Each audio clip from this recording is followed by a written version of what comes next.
منه الأكوان وأراتله وأجوده وأروي منه الظمآن.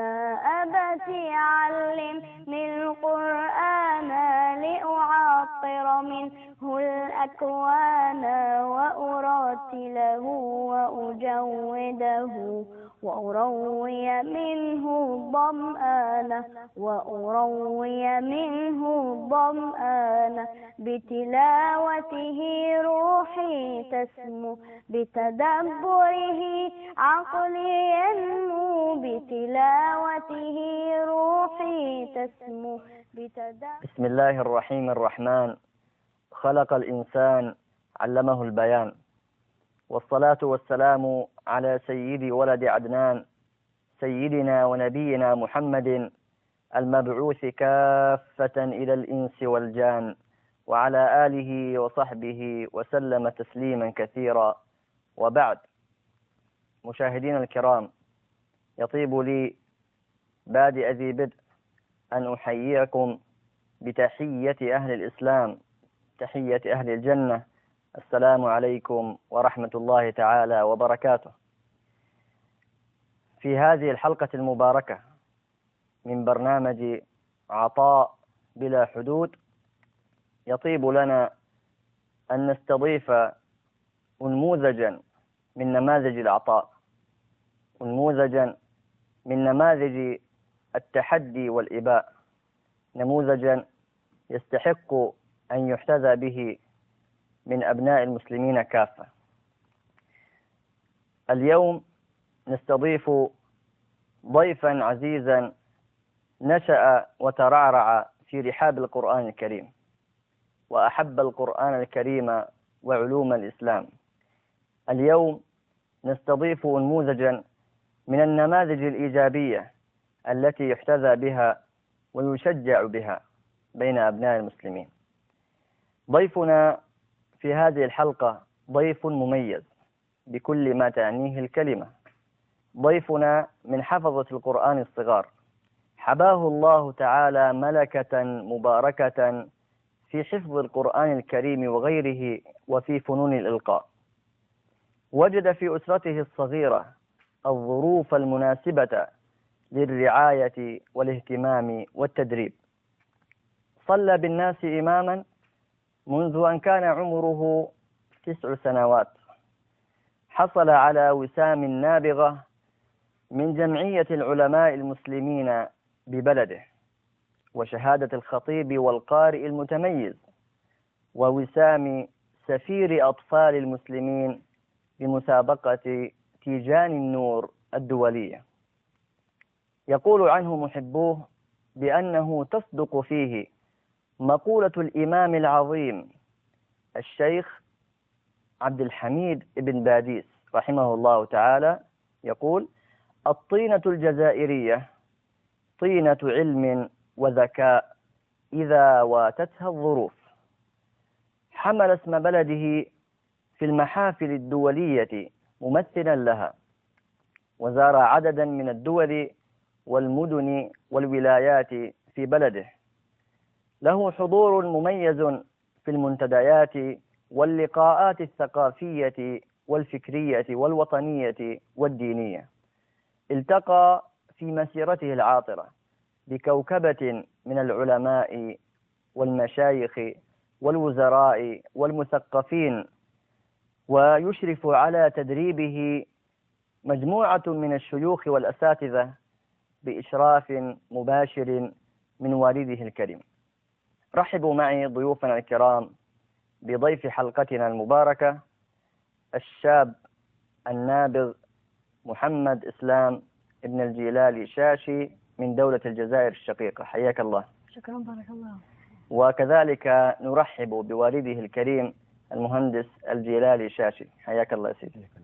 أهلا بكم ومرحبا، ونسأل الله تعالى أن يوفقنا في هذه الحلقة لأن تكون حلقة نافعة للجميع. بارك الله فيك. هذه المقدمة جميلة. بارك الله فيكم، حفظك الله. بعد أن أخذنا بعض المعلومات الرائعة عن ابنكم محمد، لسائل أن يسأل: كيف بدأ محمد؟ ومتى اكتشفت موهبته لديكم؟ بعد بسم الله الرحمن الرحيم والصلاة والسلام على سيدنا محمد وعلى آله وصحبه وسلم تسليما. نشكر في هذه الساعة المباركة أن التقينا على هامش أداء مناسك العمرة في البقاع المقدسة، والتقينا بهيئة القرآن بأعضاء هيئة العالمية للقرآن الكريم وهذا البرنامج الشيق.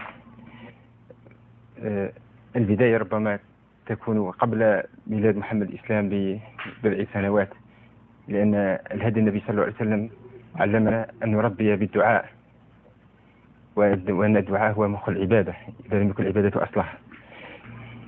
محمد الإسلام تربى قبل أن يولد بسنوات، تربى بالدعاء الذي هو مخ العبادة، وتربى في بطن أمه بسماعه القرآن الكريم، ثم بالمتابعة منذ بدأ مخارج الحروف والنطق. اهتممنا به كثيرا في البيت الذي هو إحدى الميمات الأربع. الميم الأولى هي المنزل، ثم المسجد، ثم المدرسة، ثم المجتمع. وبالتالي وعندما نقول المنزل إذ نذكر إخواننا في كل مكان أنه هو المدرسة الأولى وهي الأسرة. نستطيع أن نجعل بيوتنا جنة، نستطيع أن نجعلها مكتبات، نستطيع أن نجعلها ملتقا مع بين الأولاد. فقط عندما نركز على هذه النقطة نركز على أننا الأسرة هي التي تنتج وهي البداية، وكلما كانت البداية سعيدة تكون النهاية سعيدة بإذن الله. ما شاء الله تبارك الله. بارك الله فيكم بصراحة، يعني وأعجبتني قضية الميمات الأربع. نعم. ما شاء الله تبارك الله. محمد حياك الله. أهلا وسهلا بك. وقبل أن نبدأ معك أخي محمد في الحوار، نحب أن نستمع والسادة المشاهدين إلى تلاوة عطرة من القرآن الكريم. أعوذ بالله من الشيطان الرجيم. بسم الله الرحمن الرحيم. محمد رسول الله والذين معه أشداء على الكفار رحماء بينهم، تراهم ركعا سجدا يبتغون فضلا من الله ورضوانا، سيماهم في وجوههم من أثر السجود، ذلك مثلهم في التوراة ومثلهم في الإنجيل كزرع أخرج شطأه فآزره فاستغلظ فاستوى على سوقه يعجب الزراع ليغيظ بهم الكفار. وعد الله الذين آمنوا وعملوا الصالحات منهم مغفرة وأجرا عظيما. صدق الله العظيم.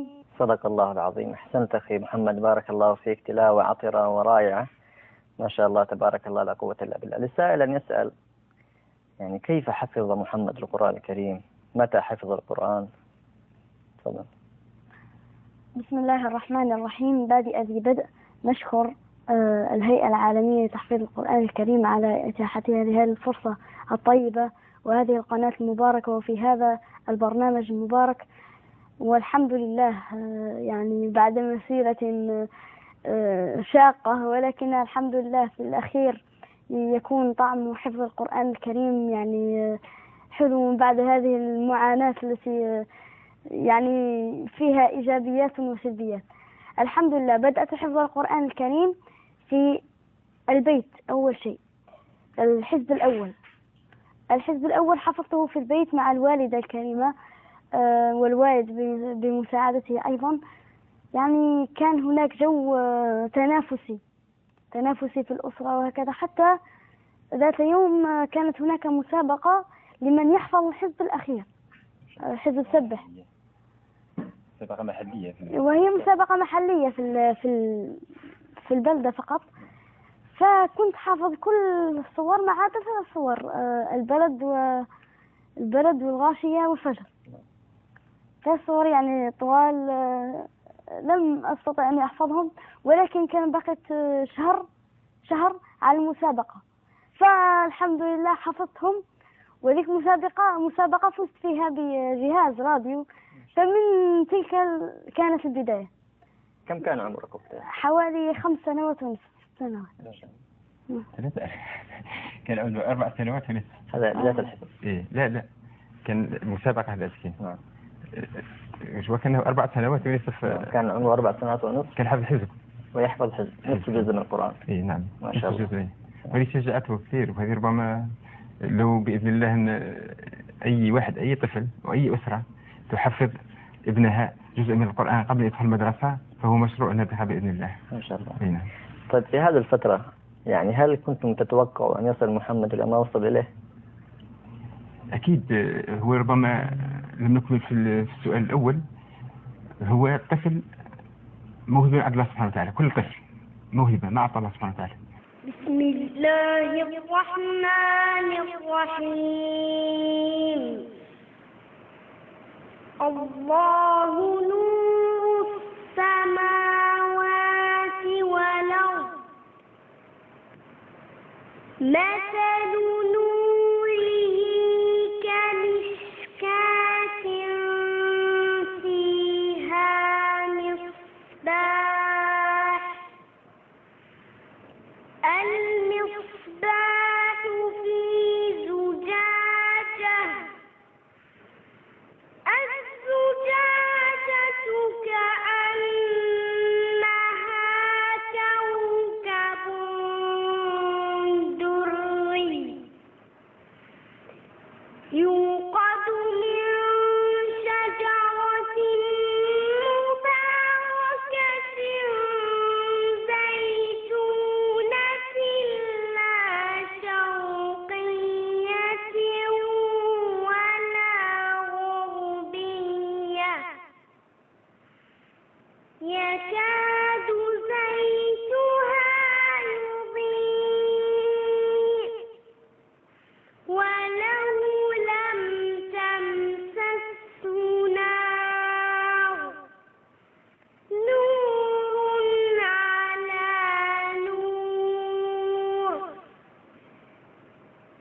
يهدي الله لنوره من يشاء ويضرب الله الأمثال للناس والله بكل شيء عليم.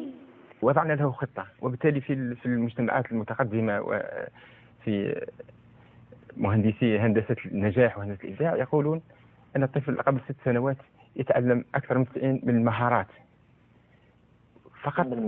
إيه أكثر من 90% يكون عارف كل شيء فقط يوظفه في المستقبل. نحن اخترنا له وجهة ونتكلم عن صناعة النجاح. هذا مصطلح جديد.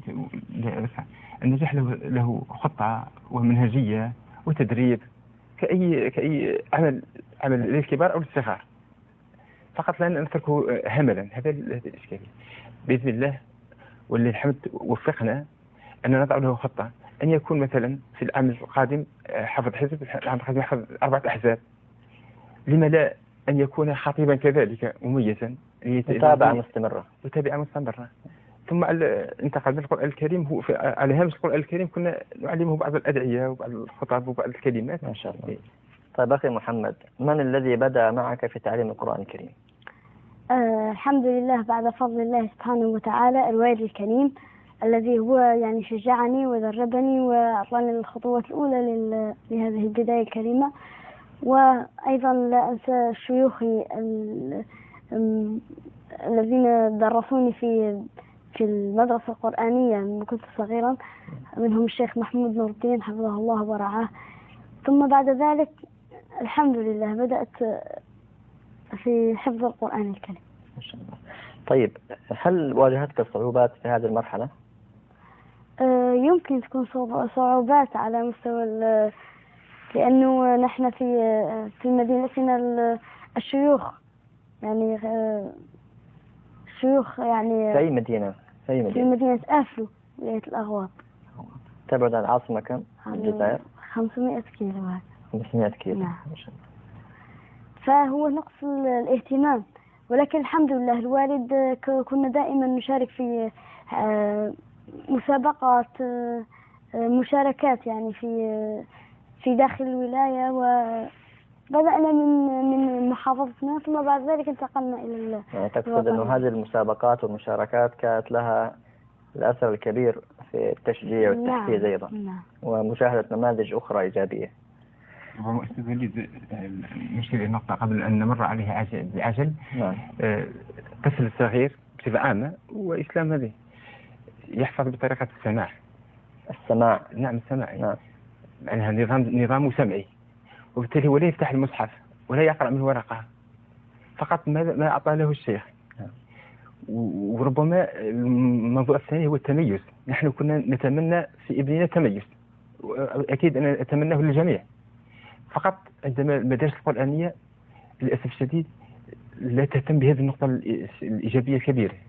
لماذا؟ لأن المدرسة القرآنية وحدها لا تكفي، لازم تكون أهم مدرسة اللي هي الميم الأولى، لأن كنقول كلمة المدرسة القرآنية لابد التكامل. لابد التكامل.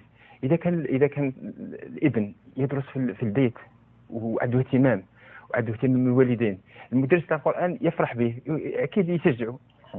وبالتالي هذه النقطة هنا نتكلم عن التميز. أنه يفوق أقرانه، يحفظ أكبر عدد من الآيات بالمقارنة مع طالب آخر. بينما في المدارس التي لا يهتم فيها، لا يكون تنسيق بين الوالدين أو الأسرة هي طفل عادي ربما تليه 20 سنة ولا يحفظ 4 أحزاب و5 سنة. البرنامج العام يعني إذا ما وجد متابعة إضافية وكذا. نعم هذا هو القصد. ما شاء الله. طبعا مشاهدينا الكرام، النابغ محمد إسلام أكرمه الله تعالى بمهارات، وكما ذكر والده الكريم أنهم لم يكتفوا فقط بالجانب القرآني في الحفظ، بل زادوا على ذلك تنمية مهاراته في الإلقاء والخطابة، وكذلك في مهارات أخرى نحب أن يتحفنا بها. تفضل. الحمد لله تعلمت مع القرآن الكريم بطريقة توازي، يعني منها الخطابة والتي تمثل في خطب منبرية أو دروس في مختلف المجالات. القرآن الكريم حكمة متفردة وبلاغة ظاهرة وفصاحة آسرة، لأنه مستمد من نور الله تعالى الأعلى نازلا على سيدنا محمد صلى الله عليه وسلم، حيث تشربه وقرأه ورتله ترتيلا واتبع قرآنه وتلقى من الله سبحانه وتعالى بيانه. فكان أن عبر في حديثه الشريف ما استمد من القرآن الكريم من روعة وبلاغة، فكان القرآن وكان المنطوق النبوي في قمة البلاغة. وكذلك الشعر في حب النبي صلى الله عليه وسلم، وفي العلم، وفي مختلف حقول المعرفة.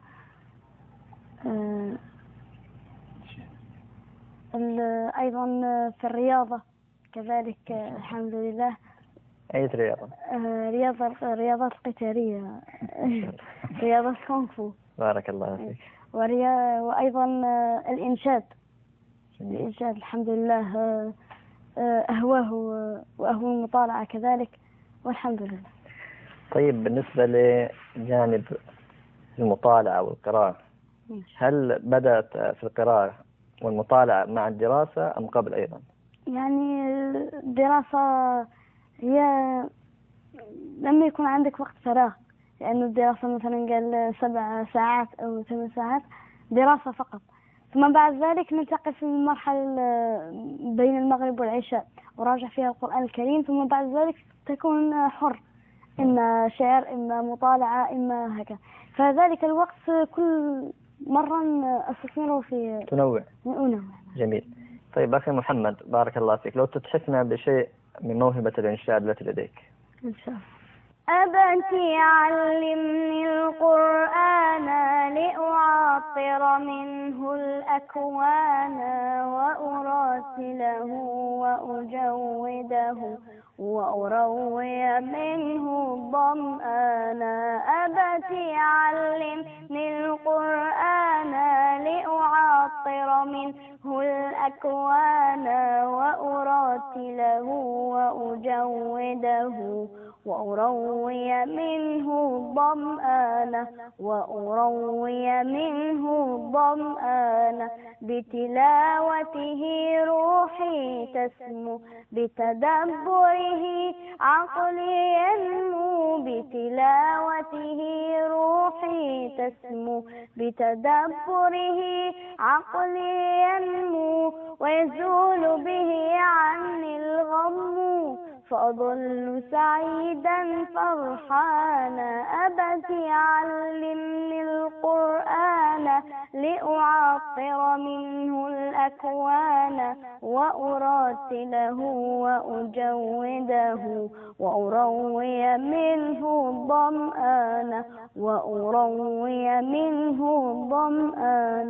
ما شاء الله تبارك الله، لا قوة إلا بالله، زادك الله من فضله. طيب، وهل لديك مواهب أخرى، مهارات؟ نعم الحمد لله، في اللغة وفي جميل. في أي لغة؟ الحمد لله عندي مهارات في اللغات، منها الفرنسية والإنجليزية والعربية بالطبع، ونستعملها في الدعوة إلى الله. ما شاء الله. طب هل لديك نموذج للغات؟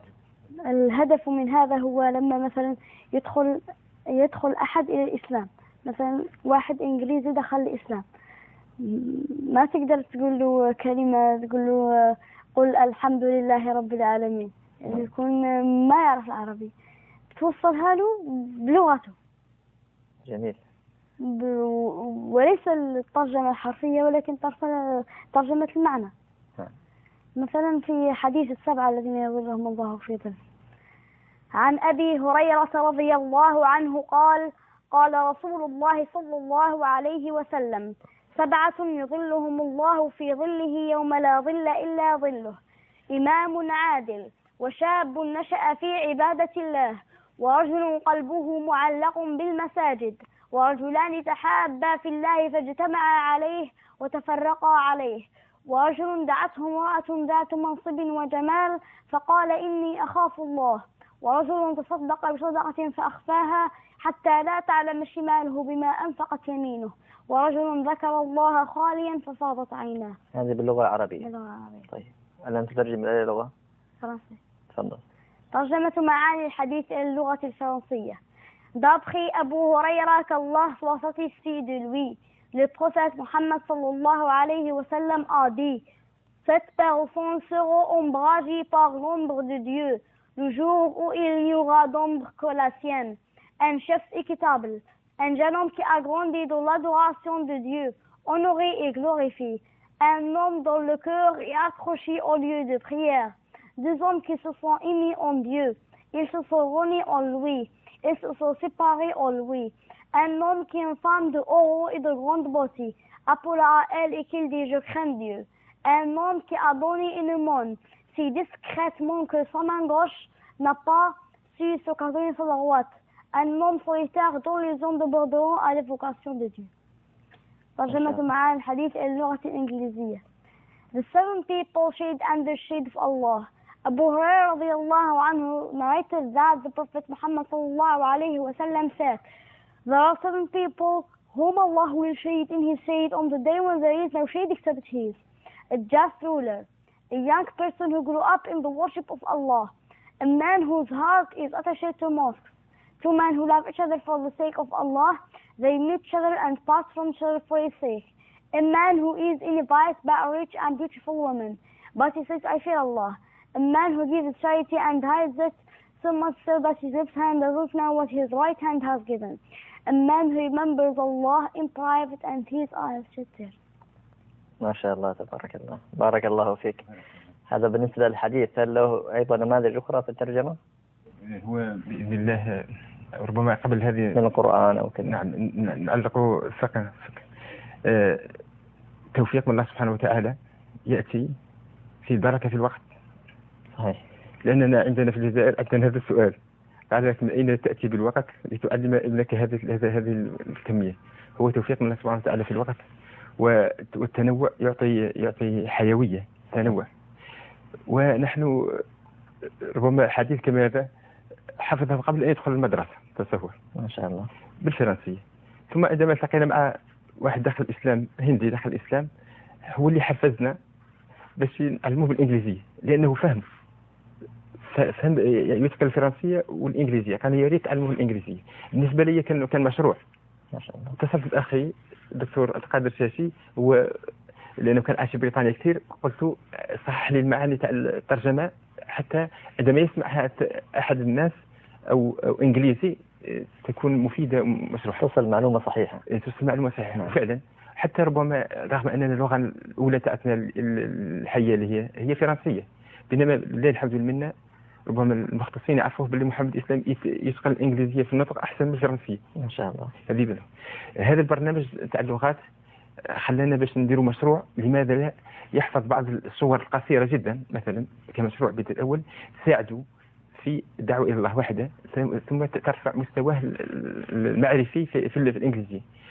اخترنا بعض الصور، نختار منها مثلا قل هو الله أحد كترجمة مباشرة وصحيحة ومتعارف عليها، متفق عليها. مثلا نقول الإسلام بسم الله الرحمن الرحيم. In the name of Allah, the Beneficent, the Merciful. قل هو الله أحد. Say He, Allah is one. الله الصمد. Allah is He on whom all depend. لم يلد ولم يولد. He begets not, nor is He begotten. ولم يكن له كفوا أحد. And none is like Him. ما شاء الله تبارك الله. يعني الذي أعجبني بصراحة مش مهندس، يعني غير مسألة أنه يحفظ القرآن الكريم، يعني أنت الآن تغرس فيه يعني قضية الدعوة إلى الله سبحانه وتعالى، ومع ذلك هو ينمي مهاراته، يعني كما ذكر محمد بطريق متوازن، ولا يكتفي فقط بجانب من جوانب المعرفة كالقرآن الكريم وغيره، وإنما ينمي مواهبه في شتى المجالات. لا في النقطة عندنا مثل في الشعر، نعم. نعلمه في حقل من حقول المعرفة. كنا نتكلم عن العلم، يحفظ حديث وآيات العلم بالإضافة إلى شعر في العلم. عندما يذهب إلى المدرسة يتكلم في يوم من الأيام يقولوا أعطنا فقرة العلم في اللي هي الوضعية الإدماجية. عندها 7 نقاط. هو الوحيد اللي يقدر يقول فقرة من اللي حفظها ويقول يستشهد بهذا الأحاديث أو الآيات أو هكذا، وبالتالي هذا التميز يستعمله في الدراسة في نفس الوقت في هذه الملتقيات أو هذا الشيء. في مناسبات قد يعني يقدم مشاركات أفضل.